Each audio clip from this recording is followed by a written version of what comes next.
Hello everyone and happy almost April. It is now already time to plan my next month of reading, and I am planning on reading 3 of my most anticipated books of the year, which is so exciting, and I will just get right into telling you about my April reading plans, but I would love to know what books you're planning on reading in April. The first one is one of my most anticipated books ever. I've been saying that I wanted to read it for so many years now, it's a little ridiculous. And I purposefully made it one of the books that we are reading for the book club that I host with Emma called Game of Tomes. And we are reading East of Eden by John Steinbeck. I have been saying that I wanted to read this book for, like I said, literally years, and it's finally happening in April. We are reading it for the book club with all of you guys. If you want to join Game of Tomes, you can join for free on the Fable app. I will leave a link down below, and you can read with us.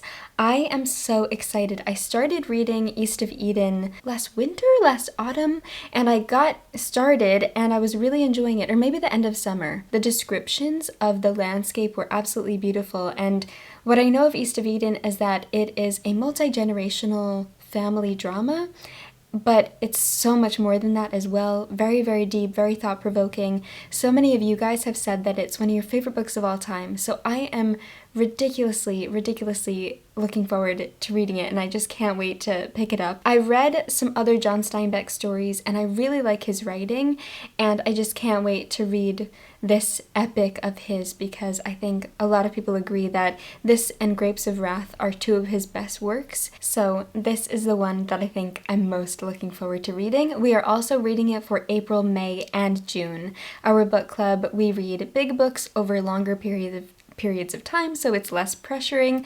So yes, I will be reading this in April, May, and June, but we are starting it in April. And then for my book club that I host on Fable as well, the Well-Read Book Club, we read a different genre every month, and the genre we are reading in April is poetry, and I had you guys pick from 4 poetry books, and the one chosen, and that we will be reading in April, is Rilke's The Book of Hours.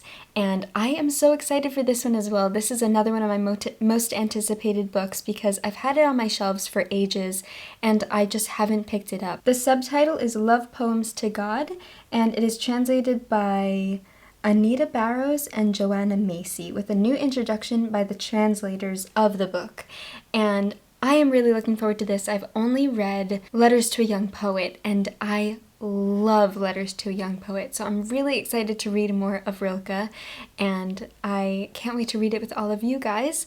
So I am, again, really looking forward to this one. I feel like April is just, the book club picks are amazing. Also, I forgot to mention that this specific edition has the German and the English as well. So I don't know if you can see that, but it is German and English, so that's really cool. I forget who published this one, but it's this cover. Now for my personal picks for my April TBR, the first 2 are audiobooks. The first one I am already listening to, and that is Tom Lake by Ann Patchett, and I am really enjoying this one. It is narrated by the incredible Meryl Streep. Tom Lake, we are following this family. They own a cherry orchard actually, and it's about the mother telling her 3 daughters the time in her life where she began her career working as an actress on the stage, and how she had a relationship with this very famous actor that they didn't realize their mom dated this actor, and so they're freaking out because they've always really liked his movies. And her husband, she didn't end up marrying that actor, but her husband also knew him as well, so we're just figuring out like the mother's, we're hearing the mother's story, and how she became an actress, and then how that led her to being a cherry orchard farmer. It's really interesting so far, and I'm really loving the narrative voice, not only because it's Meryl Streep, but just the story itself. If you guys know me very well, you know that one of my all-time favorite authors is Kate DiCamillo. She is an incredible children's author, and she writes amazing middle grade novels. She is one of my greatest inspirations ever, and she is actually very, very, very good friends with Ann Patchett, and Ann Patchett actually dedicated Tom Lake to Kate DiCamillo, and I recently watched an interview of them both, and I'll link it down below because it was so amazing, and I love their friendship. They're very, very different people. Ann Patchett, you can tell, is very like intellectual and kind of like just very classy and highbrow, and Kate DiCamillo is so like quirky and down to earth, and I just love their dynamic, just being friends and also just hearing about them talking about their work. So I will link that down below if it sounds like something that would interest you. They were talking about why Anne dedicated Tom Lake to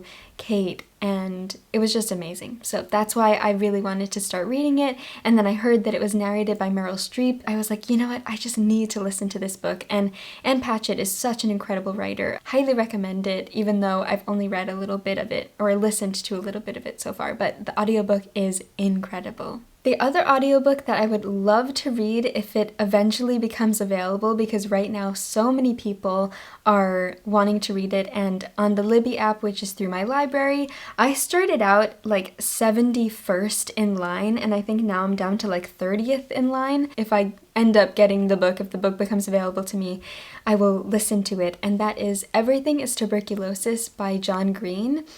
This is his most recent nonfiction book about tuberculosis, and I really love John Green's writing.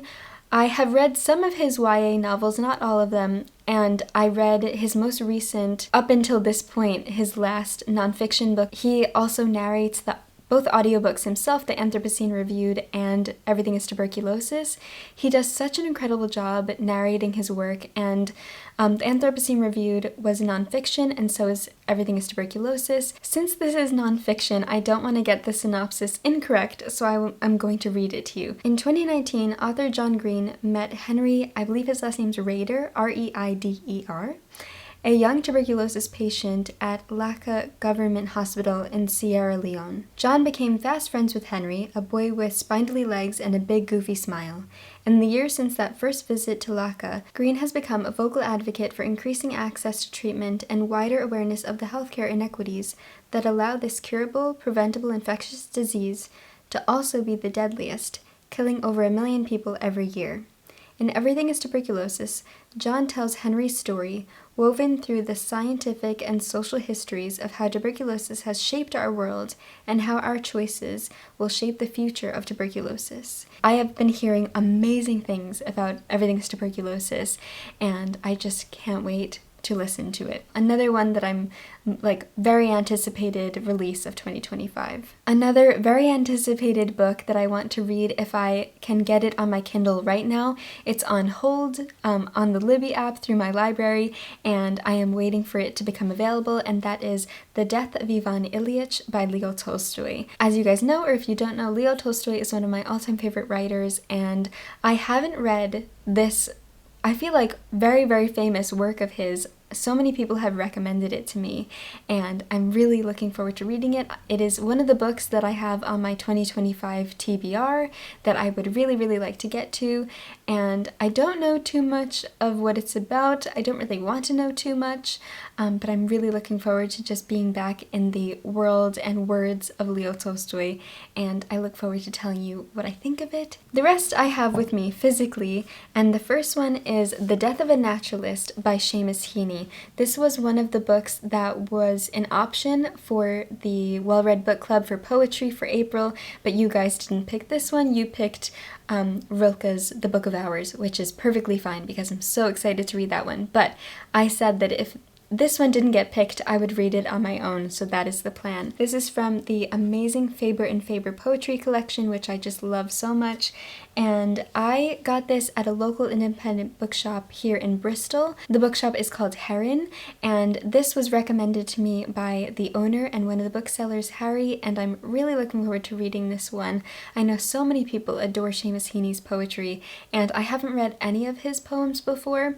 I did read a few of these when I picked up the book, but I'm looking forward to reading through the whole collection. So very excited to be reading a bit more poetry in April with Rilke and this one as well, and I think that this is a really perfect springtime read. Yes, oh my gosh, I just looked at the front flap and there's a quote and it says, Now to pry into roots, to finger slime, to stare big-eyed Narcissus into some spring is beneath all adult dignity. I rhyme to myself to set the darkness echoing. He mentions spring just in the front flap. How perfect. These are all maybes now. I'm really not sure if I'll be able to get to all of these because I would like to make good progress with East of Eden and the other books that I mentioned. But anyway, I would really like to read this one and these others that I have, but again, I don't know if I'll actually get to these. The first one is Family and Borghesia by Natalia Ginzburg. This is translated from the Italian by Beryl Stockman, and if you guys don't know, I have been really invested in Italian literature lately. I am almost finished with the last book in the Neapolitan Quartet by Elena Ferrante, and I just want all of the Italian literature. So I picked up this one. This is published by Daunt Books, and this is 2 novellas by Natalia Ginzburg, Family and Borghesia. So I'm really looking forward to reading this one because I just want more Italian literature, and I've heard amazing things about Natalia Ginzburg, and I think this sounds fantastic. The inside flap says, in both novellas, underneath a subtle stripped-down prose and a rich cast of characters, runs a stream of unhappiness and isolation, as Natalia Ginzburg explores the allure of memories and the complexity of family and relationships. Sounds amazing, and I can't wait to read it, and I'm hoping I'll get to it in April. If not, maybe I'll get to it in May. I definitely want to read this one soon. This next one, my wonderful friend Evelyn has lent to me because she just read it, and it was longlisted for the Booker Prize, and she is reading all of the Booker Prize books, and she read this one recently and loved it, and I have heard amazing things from other people as well, and I'm really excited to read it, and that is On the Calculation of Volume, and this is book 1, Solveig Ball, translated from the Danish by Barbara J. Havland. I don't want to read too much of the blurb, so I'm going to read the first paragraph, and it says, Tara Seltzer has slipped out of time. Every morning, she wakes up on the 18th of November. She no longer expects to wake up to the 19th of November, and she no longer remembers the 17th of November, as if it were yesterday. I don't want to know too much else. This is kind of like a Groundhog Day type story where the main character has to repeat the same day over and over again, and I'm just really excited to experience this story. I hope that I get to this one as well, and then I can give it back to Evelyn because she's just lending it to me. So that was very kind of her. These next 2 books, I have a sneaking suspicion that I'm just not going to have time for, but it would be amazing if I did. The first one is Lonely Castle in the Mirror by Mizuki Tsujimura, and this one is translated from the Japanese by Philip Gabriel. And this one I have been wanting to read for quite a while. It is on my 2025 TBR? I think it might be one of the extras. I did like priority and then some extra books. This one sounds really great. It's like a magical realism story. It says, in a neighborhood in Tokyo, 7 young people wake up to find their bedroom mirrors shining. Placing their palms on the surface, they are pulled through into a wondrous castle where they encounter not only each other, but also their taskmaster, a bossy young girl in a mask named Wolf Queen. And I am just really looking forward to reading this one, and I've heard amazing things, so we will see if I get to it in April. If not, I would really like to get to it at some point in 2025. And the last book that I would love to get to, though I'm not sure if I will have time, is Lessons in Chemistry by Bonnie Garmis. This is another one that I have been really anticipating and looking forward to reading. And this one is set in the 1960s. We are following a chemist, Elizabeth Zott. She is not your average woman. In fact, Elizabeth Zott would be the first to point out that there is no such thing. But it's the early 1960s, and her all-male team at Hastings Research Institute takes a very unscientific view of equality. Forced to resign, she reluctantly signs on as the host of a cooking show, Supper at 6. But her revolutionary approach to cooking, fueled by scientific and rational commentary, grabs the attention of a nation, and soon a legion of overlooked housewives find themselves daring to change the status quo, one molecule at a time. That just sounds so fantastic, and I love this edition. I wanted to get this specific UK cover, and I'm so happy about it. So yes, I would really love to get to this one as well in April, if not at some point in 2025. Those are all of the books that I'm planning on picking up in April. Like I said at the beginning of the video, I would love to know if you've read any of these, what you think of them, if you're interested in any of these, and what you're planning on reading in April, because I'm always very curious to hear what you're reading. So thank you so much for watching this video. I hope that you enjoyed it, and I hope you have an amazing, amazing April. I will see you very soon in another video, and as always, happy reading.